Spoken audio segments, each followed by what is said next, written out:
Mga kapatid, inaresto na po si Senator Dante Marcoleta. Ang hinihiling po natin na magkakapatid at sa munting kaalaman na to, mag-relax lang po kayo. No? Huwag po pairalin ng galit nyo.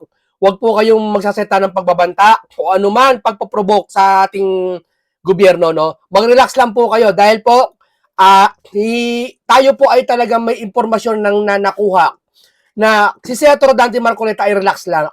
No? At yan po ay isang malaking patibong sa kanila sa pag-aresto. Isang malaking pagkakamali po ni Bongit ang arestuhin nila si Senator Dante Marcoleta. Yan po ang masasabi natin. Ayoko pong dagdagan yung mga sinasabi ko tungkol dyan. Pero unawain nyo lang sasabihin ko, babagalan ko lang. Isang malaking pagkakamali ang ginawa nilang pag-aresto kay Senator Dante Marcoleta. Kung lahat inaresto nila, okay lang. Dito, sa pag-aresto nila, mga kapatid, hanggang doon lang. Ayoko magsalita hanggang doon. Ulitin ko, isang malaking pagkakamali na inaresto nila si Senator Dante Marcoleta. Gusto ko marami, yung salita na yan, napakaraming laman yan. Maraming ibig sabihin yan. At alam ko, may impormasyon ako nakuha, alam niyo yan. No? Ayoko lang magsalita. Alam dyan ng ibang mga kamunting kaalaman ko at ibang nakikinig sa atin, mga ibang DDS at lalo-lalo na mga kapatiran sa Iglesia ni Cristo. Isang malaking pagkakamali ang ginawa nilang pag-aresto kay Senator Marcoleta. Isang malaking patibong yan. Yung sinasabi nila, di ba sabi nila, inaresto daw si Senator Marcoleta. Hindi.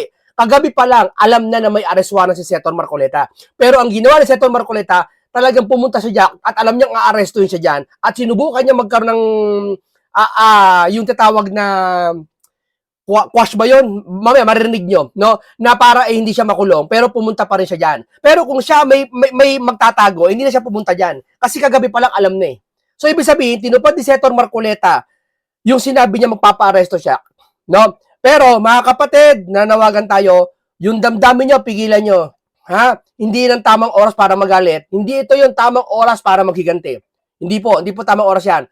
May lugar dyan at may oras yan, no? At hindi ngayon yon. At huwag kayo magpaprovoke ng anumang pagbabanta kasi baka may mangyari sa anuman, isisisi po sa INC, isisisi po sa mga nagpo-provoke at nagagalit, nagbabanta, no? At dito po tayo ay maging tayo dito ha, maging aware tayo lagi.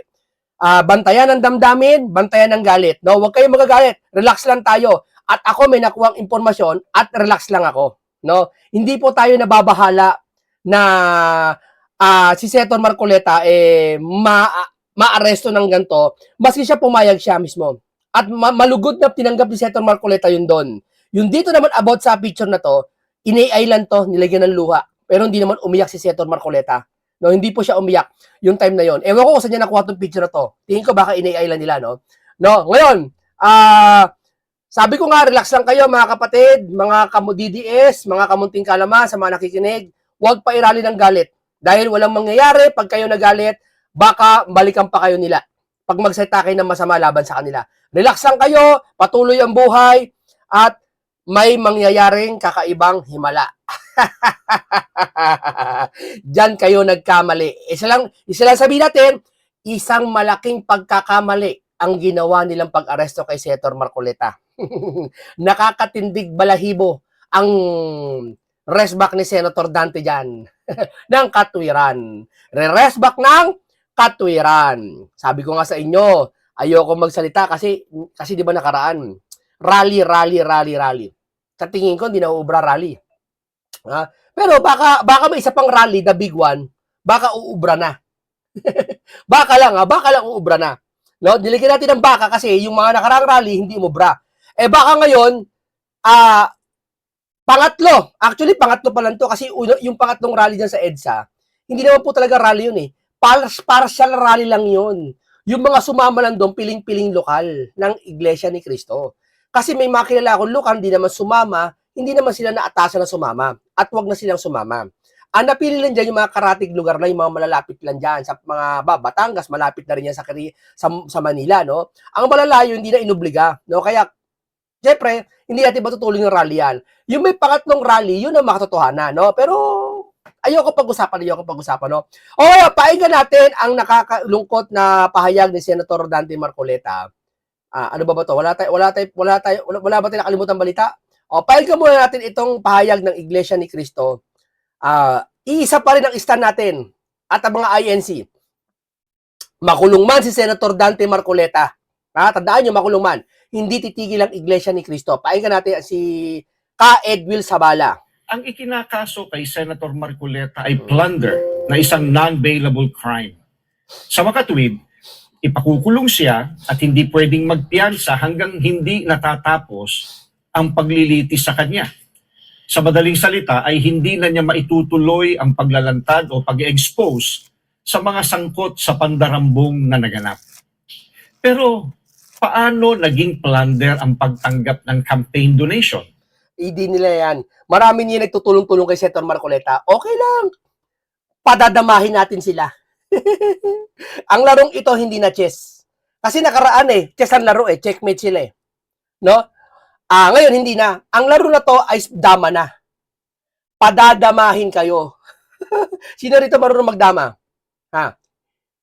Hindi ba halata relax na relax tayo? Di ba dati inis na inis tayo? Mas inis nga ako yung di pa na-aresto si Senator Marcoleta Ngayon relax na relax tayo. Bakit? Kasi may impormasyon tayong nalaman. Di ba? Watch lang kayo. Kaya huwag kayo magsaseta. Isang malaking pagkakamali nila yan. Maniwala kayo sa akin. Sasabihin nyo si Munting Kaalaman, ang galing talaga, tama ang sinabi niya. Pakinggan nyo ulit, Hindi naman galing sa kabangyaman. Hindi ka nakakapansin. Mamaya na po tayo ka Edwila, sandali lang po Hindi ka napapansin. Alerto ngayon, ang alam ko naka-red alert ang PNP ngayon. Hindi ko alam kung ipagkakamali ko. Pero naka-red alert na sila. Hinarangan ng Sandigan Bayan, hinarangan ng Senate. Red alert sila ngayon. Bakit kaya? Wala naman nangyari. Sila nang huli, sila pa red alert. Hindi ba dapat ang red alert si Senator Marcoleta? sila nang huli, sila pa red alert? Bakit? Natatakot na kayo? Natatakot kayo sa sarili niyo multo? Sabi niya na matatanda, ang daga, pag nagutom, lalabas sa lungga. Kasama ang bubuit. Read between the line. Ng Pilipinas ang tinanggap niyang donation mula sa mga sumuporta sa kanyang pagkandidato bilang senador at mismong ang COMELEC ay naglabas na ng desisyon na walang krimen na naganap sa pagtanggap niya ng campaign donation.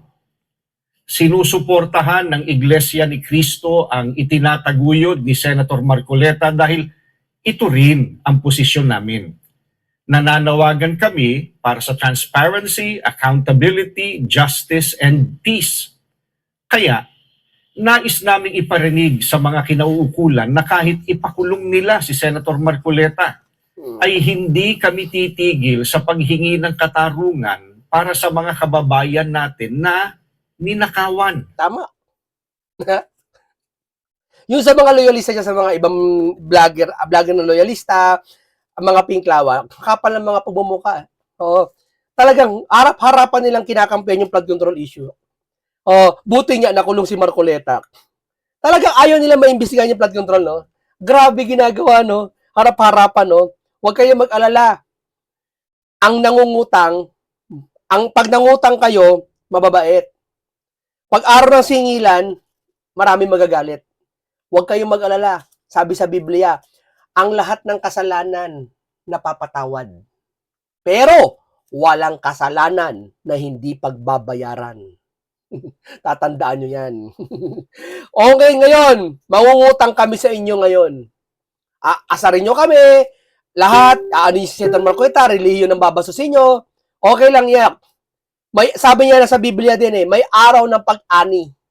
Hindi pwede magtanim ka ngayon, bukas ani ka. Hindi po pwede yun. Magpautang ka doon sa tao ngayon, bukas sa tubo. Hindi po pwede yun. Maghintay ka na isang buwan. Gumawa ka ngayon ng bahay, hindi pwede bukas tapos na. Tama? May proseso. Ang pagsisingil, hindi kagad ngayon. Di ba? Pero, baka ang pagsisingil, kinabukasan kagad.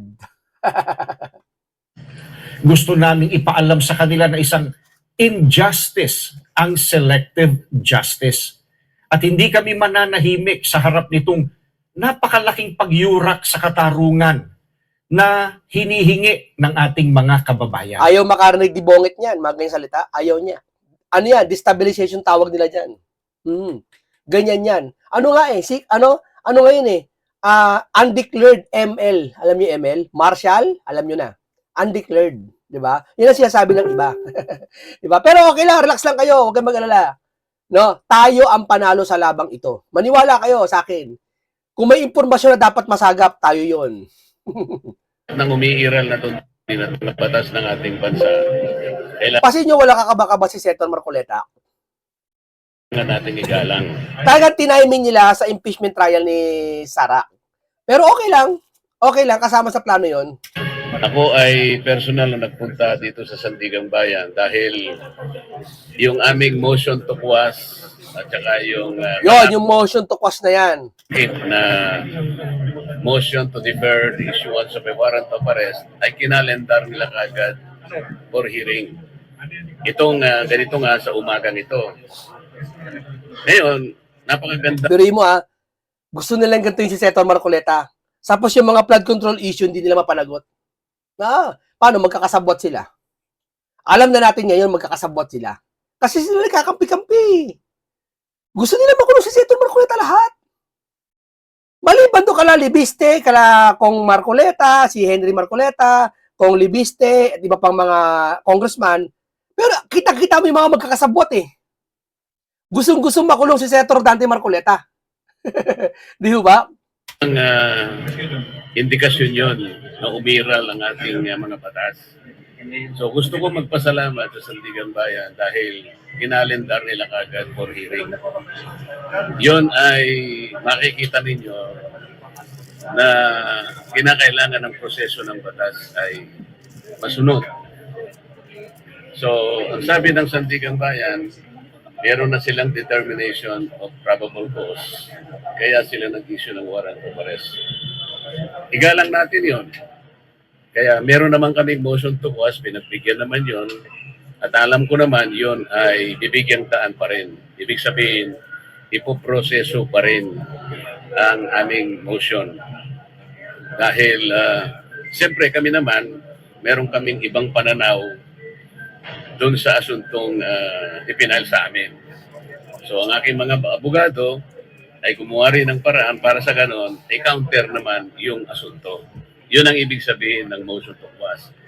Yan ay hindi pa naman siya guilty. Kaya inayan lang siya ng plunder No? Pero ang usapin dito, invento lang talaga lahat ng ito. Invento lang talaga na ito. Ba't daw mabilis? Kasi nga umamin si Senator Marcoleta, pinakulong daw niya sarili niya, hindi.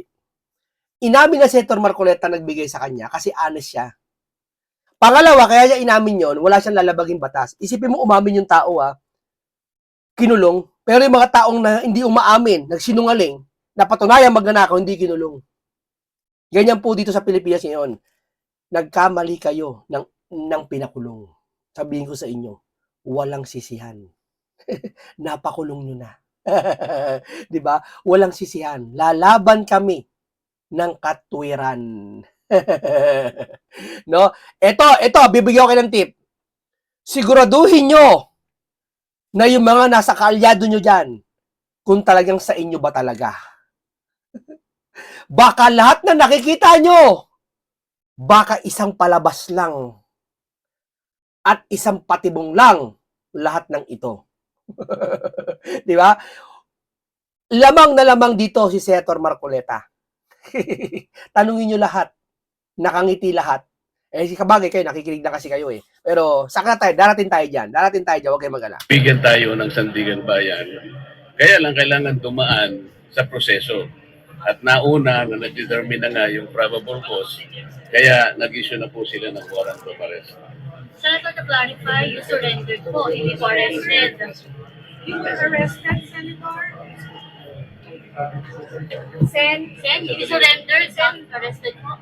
Hindi, pagpunta ko rito, inaasahan ko na lahat ng mga prosesong gagawin ng korte.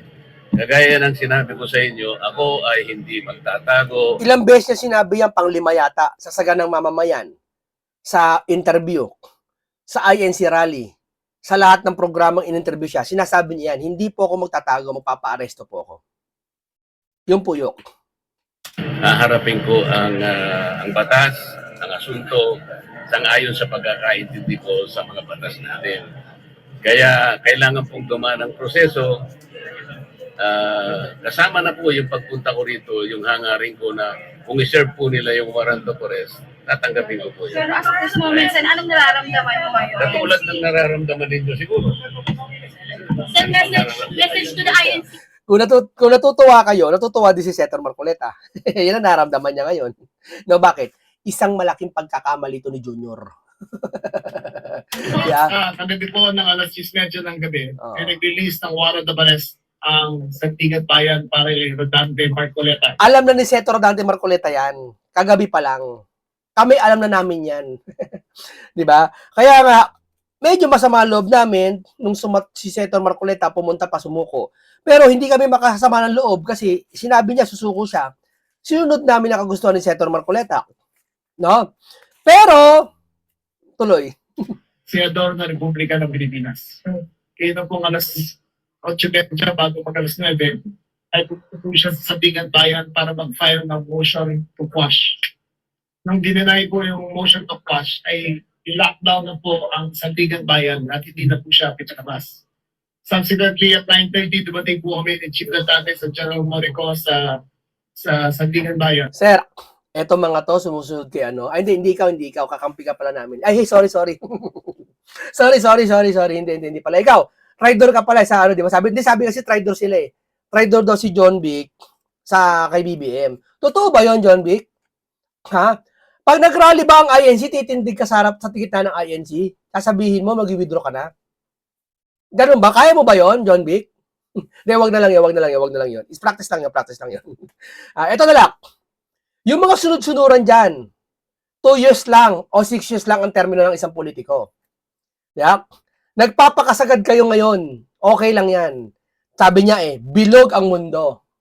Kung si Duterte dati na sinasabi nyo, nagkasala si Duterte at pinagbabayaran ni Duterte ngayon yung sa dahig.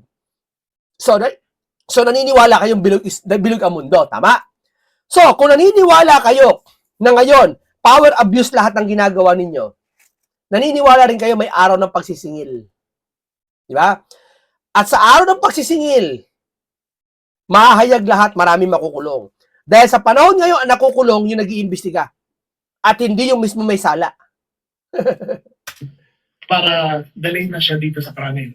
Ang tao-tao, ang alam ko unang tanong niyo, was he arrested or was he surrender? It was both. It went there voluntarily, so being fired to file a motion to quash. Subsequently, when it was denied, Surrender din yun kayo naman. Hindi po pwede maging arrested yun. Kasi alam niya mangyayari sa kanya. Kung yan magtatago, hindi na pumunta yan dyan. Hindi ganyan kaing si Senator Marcoleta para pumunta pa dyan.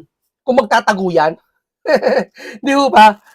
he closed down the building, we arrested him. So, it is both. He is now undergoing medical procedures. Ano na po, 72 na po si Senator Marcoleta. Hindi ka ba nakokonsensya niyan, John Vic? 72? Ngayon paggagawa ng korupsyon? Tatakbo siyang senado? Grabe, no? Grabe ginawa ng kasamahan mo, no? Siguro sapat na yan para bumalitad ka na. Huwag ka na mahiya sa amin, John Vic. O gusto mo ng video? Gusto mo pa ilabas ang video? Alin video mo ting kalaman? Ay, ito, video. Ito, nakikita niyo yung video. Nagsasalita siya. Gusto ba ilabas itong video? Hindi, nakikita niyo itong video na to. Ha? Na ikaw ay babaliktad?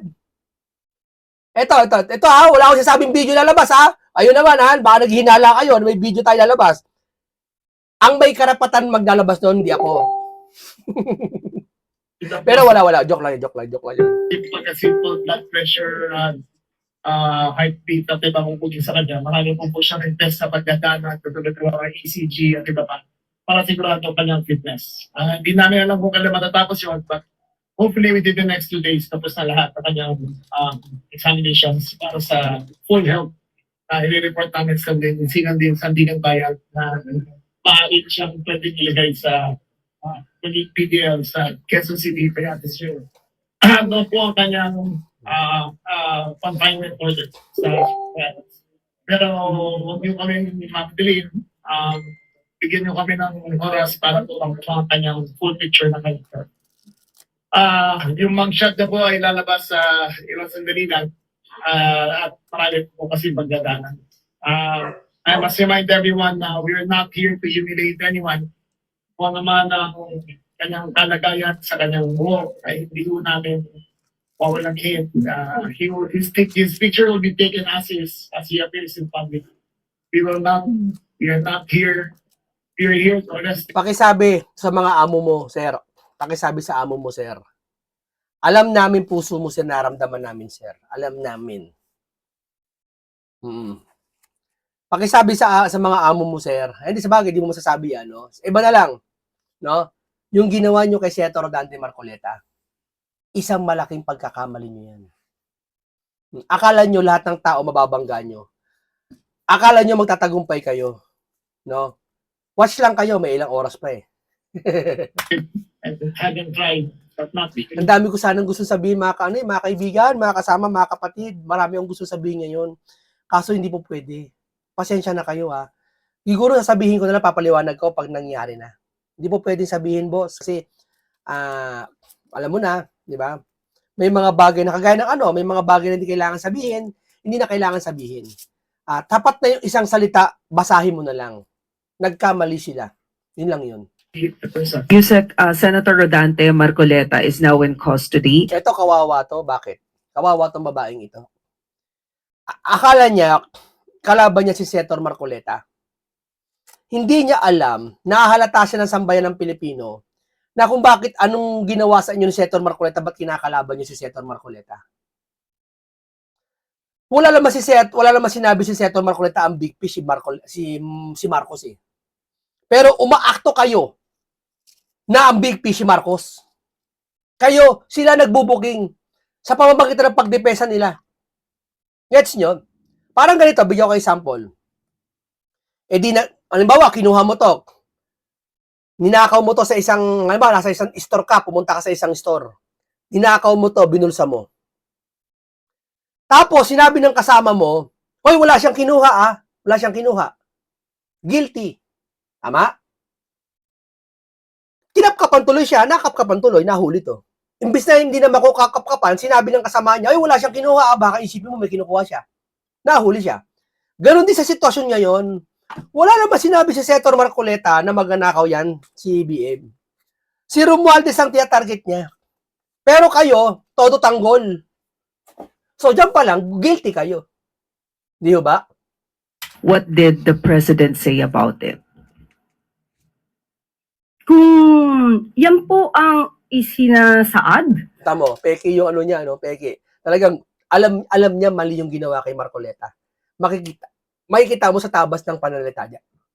Nangingibabaw pa rin yung konsensya niya. Pero wala siyang magawa, susunod siya.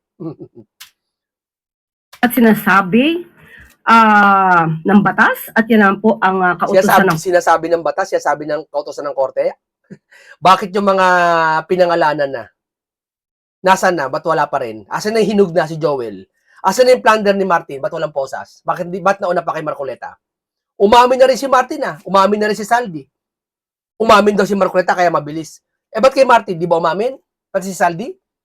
Di ba? Nasa executive daw. Sabi ni Martin. Tao ni Saldi umamin sa wala ba? korte, yan naman po ay irerespeto ng Pangulo. Pero ang sinasabi po ni Congressman Mike Defensor just now, sabi po niya, nauna pa kaming makulong kaysa sa mga totoong nagnakaw sa kaban ng... Totoo naman eh. Ang ganda ng tanong ng babae. Mas nauna pa sila ikulong kaysa sa nagnakaw ng kaban ng bayan. Anong sagot ni Auntie Claire? Eto, tignan mo Talagang tinatakpan nila talaga ang flood control issue. Ayan, Pagbabayaran niyo yan. mapapakulong nyo kami at mapapatahimik pero hindi kami susuko. Your reaction? Yun nga po, sana po ay minabdali din nila ang pagbibigay ng mga ebidensya. Konkretong ebidensya, hindi lang puro pamilya. Nako, kayo naman. Hindi ba konkretong ebidensya yon? May picture, may video, naghahakot, may eroplano ni Saldi. Si Saldi umamin, may tao si Saldi umamin na rin. May picture din yung tao ni Saldi. Yung speaker nagsalita na rin. Lahat nagsalita na rin. Yung mga district engineer nakulong na. May mga magkakasabwat, hindi ba sapat yon? Kay Marcoleta, kukulong nyo, plunder, ginawa yung pera ng gobyerno, yung pera ng private citizen. Maraming tumanggap na donasyon habang nakaupo Sige nga. Di ba? Mas magkakaroon po ng resolusyon at ng solusyon kung sila ay nagsumiti kaagad ng mga konkretong So ibig sabihin, totoo pala, may flood control issue. Kasi kailangan lang magsumiti kaagad. Nadudula siya, Natataranta ka. Huwag ka mataranta, ma'am. Nagagaralgal ka, ma'am. Nakikita ko. Nagagaralgal ka. ebidensya para kung sino yung mga tao na nais nilang papanagutin ay napanagot na po sana. Nadala na po sana sa korte ang mga kasong kanilang idudulog.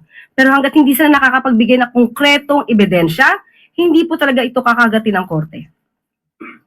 Pero yung sinasabi po ni Congressman Defensor na clearly wala raw basis itong case na isinampa kay Senator Marcoleta at sa kanya. Walang basis. Umamin, basis ba? Umamin si Saldi, ba't basis ba? Hindi. Umamin yung tauhan ni 18 months, umamin ba? Binigyan niyo ba ng pansin? Hindi. Sa korte na lamang po nila ito Alam mo kasi totoo. at depensahan. Okay, last na lang po. Ano po ang tingin ng Malacanang, how will this arrest, if this is considered an arrest, affect the happenings in the Senate, especially na ngayong araw magsisimula yung impeachment trial? Akala niyo mabait Akala niyo mabait Akala niyo lang yun. Walaan niyo ano yun. Kung si Kuy Buloy ginawa niyo ng ganyan. Pinalagpas lang kayo. Ngayon, hindi kayo palagpasin ng katuwiran. Against the Vice President. Nasa kamay na po yan ng Senado. Ang sa atin naman po, sa anumang pagkakataon, kung ano man ang oras, kung ano mang araw, kung ano ang sinasabi ng korte, kung mayroon silang in-issue na warrant of arrest, hindi po ito mapapahinto. Hanggat wala rin naman pong court order na maaari magpahinto sa pagpapatupad dito. So kung in-issue po ito ng korte, ito yung valid warrant of arrest, wala pong magagawa ang ehekutibo kundi ito ay i-enforce. Issued today. Ito wala. Ayaw mo, huwag mong pansinin to. Paro natin si Mike. Kanina lang po ay nagdesisyon ang Sandigan Bayan. Hinuli na rin si na Mike. idinay- Hinuli na rin si Mike. Ilang minuto makalipas si Mike Coleta, sumuko rin, pumunta rin doon si Mike Defensor. May talaga sila. Sabi nila si Marcoleta daw inaresto. Hindi po, sumuko si Senator Marcoleta. 'Di ba? Alam niya kahinatan niya pero sumuko siya. Kagabi pala alam na. ang motion to quash o ang pagpapahinto ng warrant of arrest laban sa amin ni Senator Dante Marcoleta. Kami na lumalaban sa korupsyon ang nauna pang nakulong. Lumalaban sa korupsyon. Sige nga, kayo mga pinglawan, hamon ko sa inyo, may lumalaban ba sa flood control corruption? Hindi Sara corruption hindi Duterte corruption Kasi si Sara ini-impeach na ngayon To ibig sabihin, tama na yon, sapat na yon para maging patas accountability. Yung flood control, kailan nyo katatalakayin? Mga pinglawan, pati mga loyalista, kailan? May tinalakay ba sila? Wala. Tapos kayo, kakampi pa kayo na magalit kayo kay Marcoleta dahil pinasara yung istasyon. Magalit kayo kay Marcoleta kasi minsan talaga laging mainit ang ulo. Magalit kayo kay Senator Marcoleta kasi ayaw nyo siya. Okay, granted. Pero magalit kayo kay Marcoleta kasi pinaglalaban niya flood control. Isa lang ibig sabihin yan. Wala naman kayo problema sa pag-iisip, pero harap-harapan talaga kinakampihan nyo yung nagnakaw ng flood control. Sa flood control issue. Yun lang yun. Alam nyo may kumuha at alam nyo kung sino. At alam nyo yan. Kaso, wala kayong magawa kasi galit kayo kay Marcoleta. At saka lasip-sip kayo. Aanihin nyo yan. Huwag kayong mag-alala. Aanihin nyo yan. Sa isang kasong walang batayan. Sa amin pong pagkakakulong ay hindi na po kami makakapagsalita sa korupsyon na ang gusto lang naman namin ay lumabas ang katotohanan. Transparency, accountability, and justice. Nauna pa kaming makulong kesa sa mga totoong nagnakaw sa kaban ng bayan. No, yung attorney nagigitara, sabi ko sa inyo, alam niyo kung sino yun, di ba? Nagigitara na yun. Hindi niya kailan tinalakay yung flood control issue.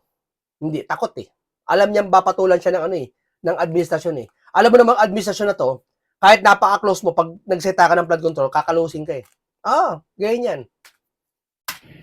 Makukulong nyo kami at mapapatahimik, pero hindi po kami susuko. Salamat po sa lahat ng inyong suporta.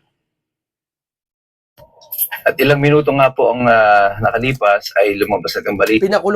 Pinakulong daw lahat ng kurakot, sabi ni Boy BBM. Talaga ba? Sinong kurakot na pinakulong mo? Sino? Sa flood control Si Duterte nakulong dahil sa sa kaso niya sa ICC. Si Bato dahil sa ICC rin, hinahanap. Sino? Si Atong Ang? Sino pinakulong nyo? Sige nga, si Jinggoy? Katulad ng kay Joel, na pag lumipat, absuelto? Si Jinggoy hindi lumipat, kaya hindi absuelto? So, invento lang kay Joel. Ay, kay Jinggoy. Kasi kung talaga totoo yung kay Jinggoy na kaso, sana kinulong nyo si Joel. Bakit? Kasi hinug na yung kay Joel. Kaso hindi kasi lumipat siya. Sa madaling salita, invento yung kaso niya. Kung hindi man invento yung kaso ni Joel, nilalabag niyo yung batas na talaga may kaso talaga si Joel pero hindi nyo kinukulong kasi lumipat siya. Ganon din kay Jinggoy. Sino pinakulong nyo? Si Marcoleta? Sa flood control ba yan? Si Mike? Sa flood control ba yan? Sino pinakulong nyo? Yung mga district engineer? Yung dapat si Bonoan mapakulong? Ginawa niyo yung state witness? Sino pinakulong nyo? Wala ho! Diskaya? Bakit? Siya ba kontraktor ng buong Pilipinas? 10 yung pinangalanan na. Asa na iba? Di ho ba? Na inaresto na raw si Senator Rodante Marcoleta. Ang tanong ng marami niyan, ano na ngayon ang mangyayari dito sa impeachment at ano mga available ang depensa pa ni Senator Marcoleta dito. Ito po si Attorney Mike Operario, pag-usapan natin yan. Kanina nga at paglabas ng impormasyon na naglabas na nga doon ng warrant of arrest ng Sandigan Bayan dahil dinina yung motion to quash ni Senator Marcoleta. Well, yung motion to quash po ay isang motion na ifinal nila sa Sandigan Bayan para pawalang bisa yung criminal information dahil sa aligasyon na nila depensa ni Senator Marcoleta ay walang krimen na nai-allege doon sa criminal information na ifinal for plunder dahil nga walang public funds involved doon. I think that's just one of the defenses. Marami pa dahil hindi ko naman nakita mismo yung motion na ifinal nila Senator Marcoleta. However, napag-usapan namin ito nung kami nasa sa EDSA and I was and my fellow lawyer was recommending to him certain legal strategies, but I think they were bent on opting for the filing of a motion to quash.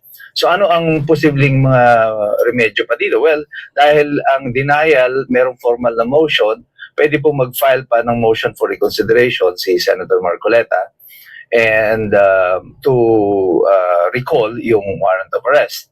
At pangalawa po dyan, kung i-deny pa rin po yung motion for reconsideration, pwede naman pong tumakbo na sa Korte Suprema ang kampo ni Senator Marcoleta to ask for an injunction, or mandatory injunction dahil naikulong na po siya.